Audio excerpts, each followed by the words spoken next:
السلام علیکم ورحمۃ اللہ وبرکاتہ۔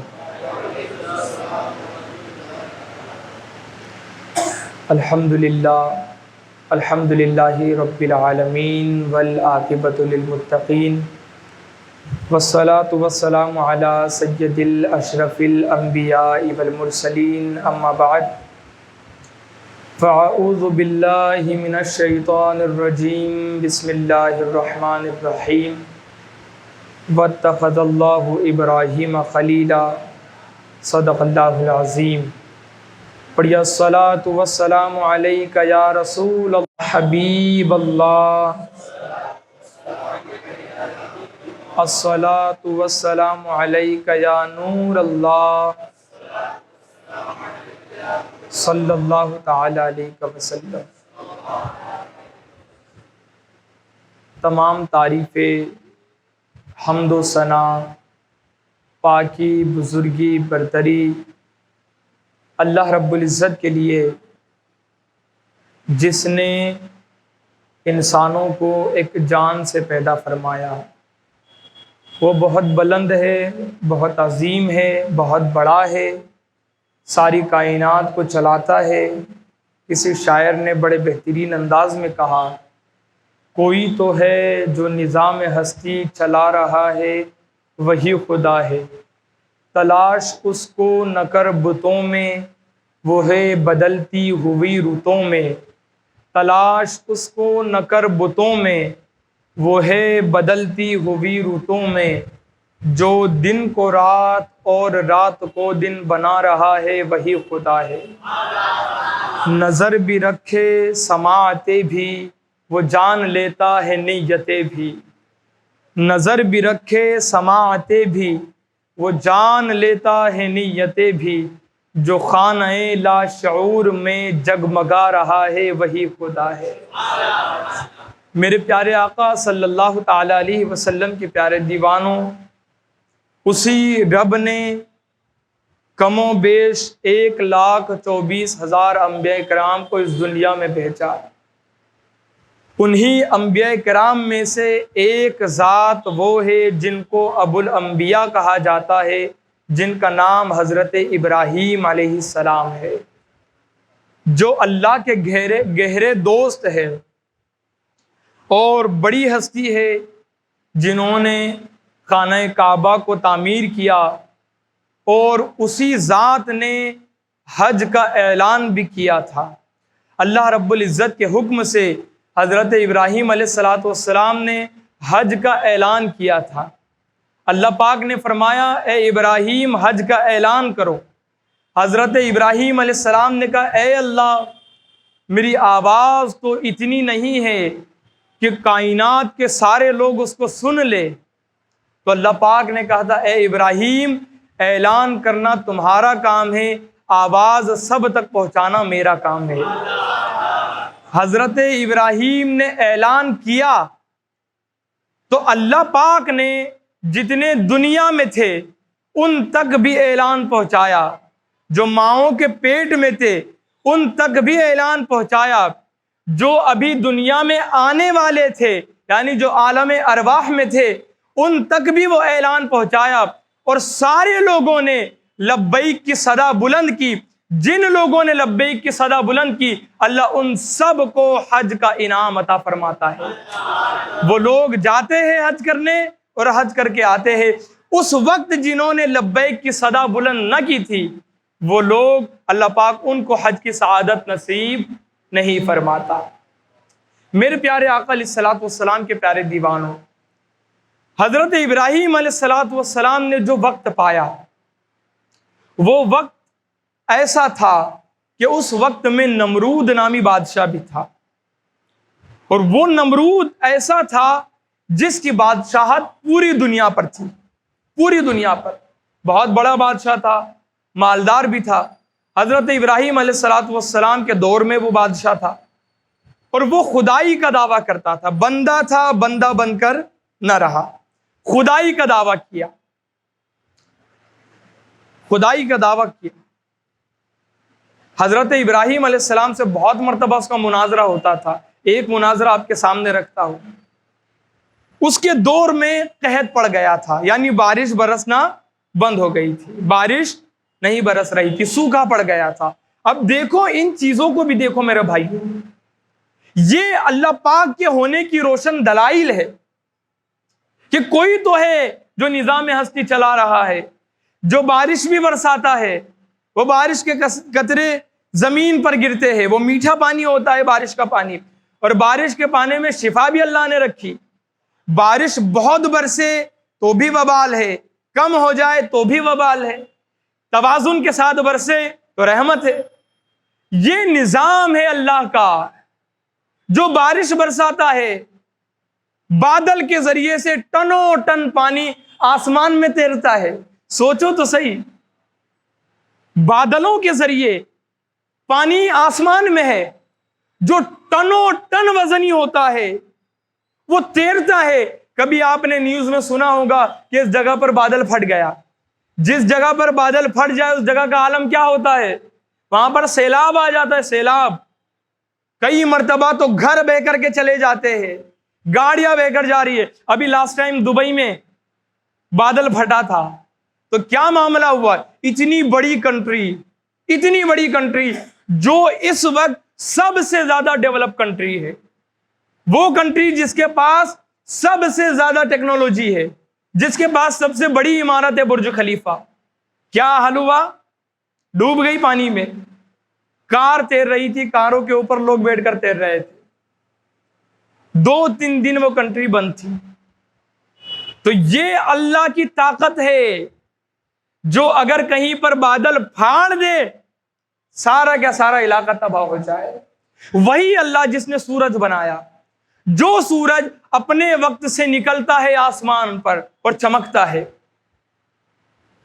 بہت بڑا ہے سورج، گرم بھی ہے۔ ابھی تھوڑی سی گرمی بڑھ گئی، تھوڑی سی ڈگری بڑھ گئی، کیا حال ہے انسانوں کا؟ تڑپ رہے ہیں گرمی کی وجہ سے، کولروں کا انتظام ہو رہا ہے، اے سیوں کا انتظام ہو رہا ہے، لیکن اسی اللہ نے ٹھنڈی کا موسم بھی بنایا ہے۔ ایک وقت ایسا آتا ہے کہ وہ ٹھنڈک بھی دیتا ہے، کبھی وہ بارش بھی برساتا ہے، بارش برسا کر بھی ٹھنڈک دیتا ہے۔ تو کتنا عظیم ہے وہ جس نے سورج کو بنایا۔ سورج برابر نکلتا ہے ڈوبتا ہے، نکلتا ہے ڈوبتا ہے، اس کی روشنی پکار رہی ہے کہ کوئی تو ہے جو نظام ہستی چلا رہا ہے۔ بولو، کوئی تو ہے جو نظام ہستی چلا رہا ہے۔ چاند کی چمک بھی ہمیں بتا رہی ہے، ستاروں کی انجمن بھی ہمیں بتا رہی ہے، ہوا کا چلنا بھی ہمیں بتا رہا ہے، ہوا کا تھم جانا بھی ہمیں بتا رہا ہے کہ اللہ ہے۔ وہ اللہ ہے جس کے پاس سارا اختیار ہے، سارا۔ وہ چاہے تو انسان کو اندھا پیدا کر دے، وہ چاہے تو انسان کو لنگڑا پیدا کر دے، وہ چاہے تو انسان کو روشنی دے، روشنی چھین لے۔ سب کچھ اسی کے اختیار میں ہے میرے بھائیوں۔ تو پوجو اس اللہ کو جو تمام عالمین کا رب ہے، جو تمام کائنات کا رب ہے۔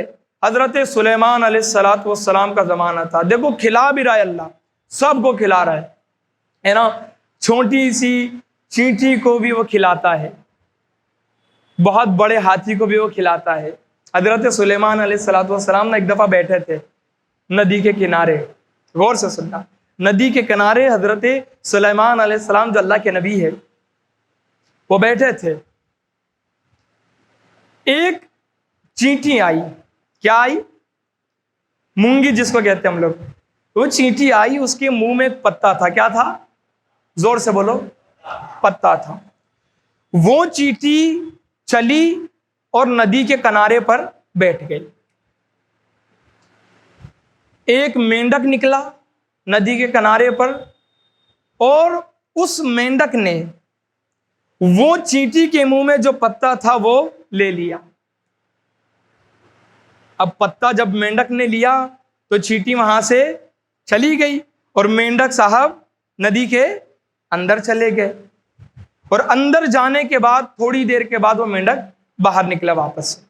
حضرت سلیمان نے اس مینڈک کو طلب کیا تو وہ مینڈک باہر نکلا۔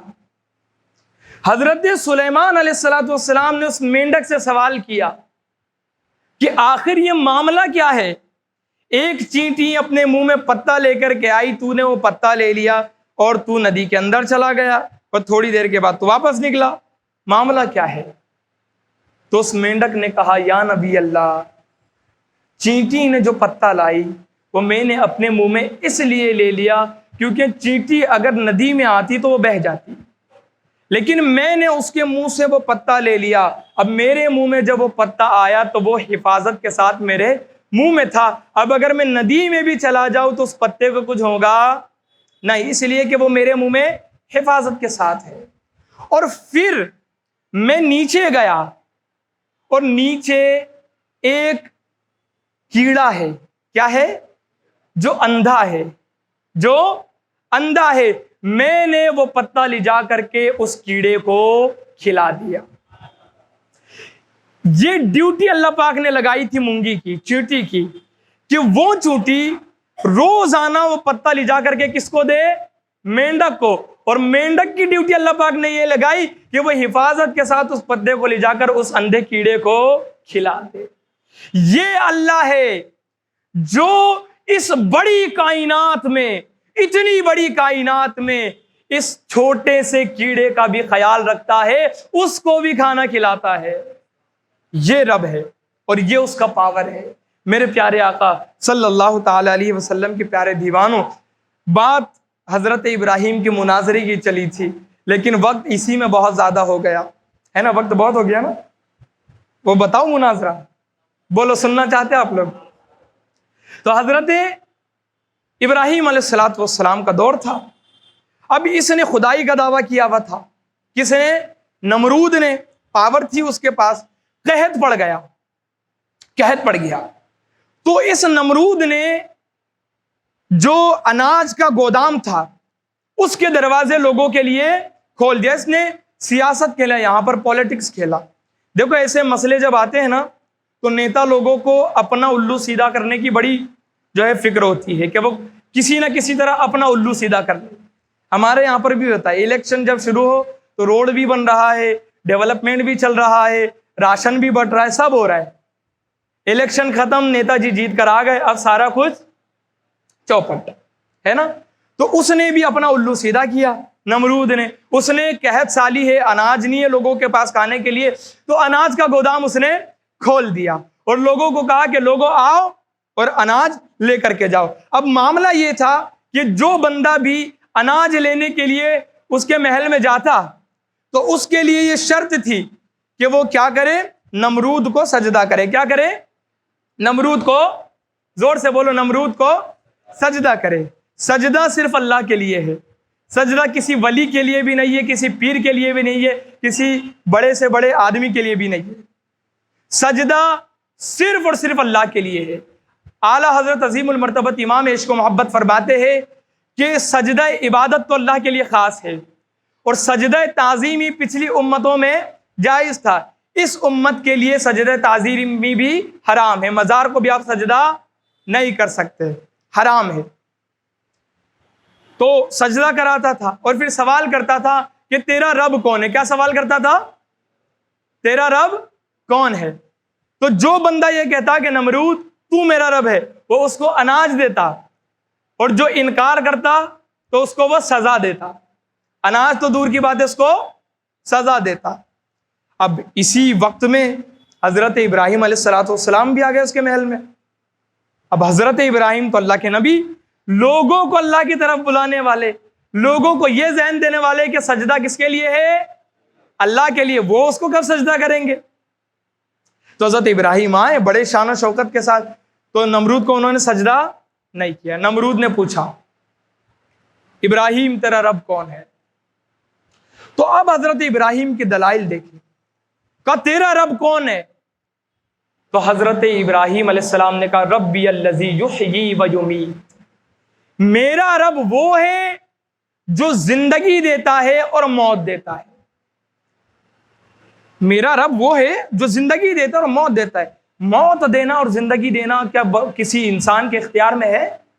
نہیں۔ انسان اگر کسی سے ایک وقت کی زندگی مانگ لے، کیا وہ اس کو دے سکتا ہے؟ نہیں، اللہ کے علاوہ کوئی زندگی نہیں دے سکتا۔ لیکن نمرود بڑا بزدل تھا، بزدل بھی تھا، بیوقوف بھی تھا، بہت بڑا والا۔ تو جب حضرت ابراہیم نے کہا کہ میرا رب وہ ہے جو زندگی دیتا ہے اور موت دیتا ہے، تو نمرود کہنے لگا انا احیی و امیت، یہ کام تو میں بھی کر سکتا ہوں، میں بھی زندگی دے سکتا ہوں اور موت بھی دے سکتا ہوں۔ حضرت ابراہیم نے کہا کیسے؟ اس نے 2 قیدیوں کو بلایا۔ کس کو بلایا؟ زور سے بولو۔ 2 قیدیوں کو جیل میں سے بلایا۔ ایک وہ تھا جس کو سزائے موت سنائی گئی تھی، اور ایک وہ تھا جو کچھ دنوں میں رہا ہونے والا تھا جیل سے۔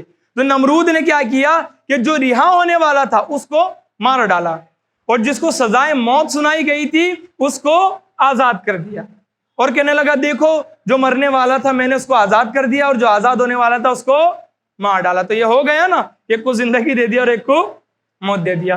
حضرت ابراہیم علیہ السلام سمجھ گئے تھے یہ بڑا بے وقوف ہے، تو حضرت ابراہیم نے دوسری دلیل دی۔ حضرت ابراہیم نے کہا یاتی بالشمس من المشرق فاتی بہا من المغرب، میرا رب وہ ہے جو مشرق سے سورج کو نکالتا ہے اور مغرب میں ڈبوتا ہے، تو یہ کر کے بتا۔ اب کیا اس کے پاس اس کا جواب ہوگا؟ اس کے پاس اس کا جواب نہیں تھا۔ تو اس بیوقوف نے غضب میں، غصے میں آ کر حضرت ابراہیم علیہ السلام کو نارے نمرود میں ڈالنے کا فیصلہ سنا دیا کہ اب ان کو زندہ ہم نہیں رکھ سکتے، اب ان کو آگ کے اندر جلایا جائے۔ اب آگ کے اندر ڈالا گیا تھا، کیسے ڈالا گیا تھا اور حضرت ابراہیم کا اس وقت کیا معاملہ تھا، انشاءاللہ تعالی یہ ہم آنے والے ہفتے سنیں گے۔ تو آپ لوگ آنے والے ہفتے آئیں گے؟ اکیلے آئیں گے؟ کس کو لائیں گے؟ ایک ساتھی کو کم سے کم لے کر کے آئے۔ سنی دعوت اسلامی یہی چاہتی ہے کہ آپ لوگوں میں علم دین عام کیا جائے اور لوگوں کو اللہ رب العزت کی طرف بلایا جائے، وہی کام جو نبیوں کا کام تھا۔ اللہ پاک ہم سب کو دونوں جہان میں کامیابی و کامرانی سے ہمکنار فرمائے۔ استغفر اللہ ربی من کل ذنب و اتوب الیہ وما علینا الا البلاغ المبین۔ صلاۃ والسلام کے لیے کھڑے ہو جائیں۔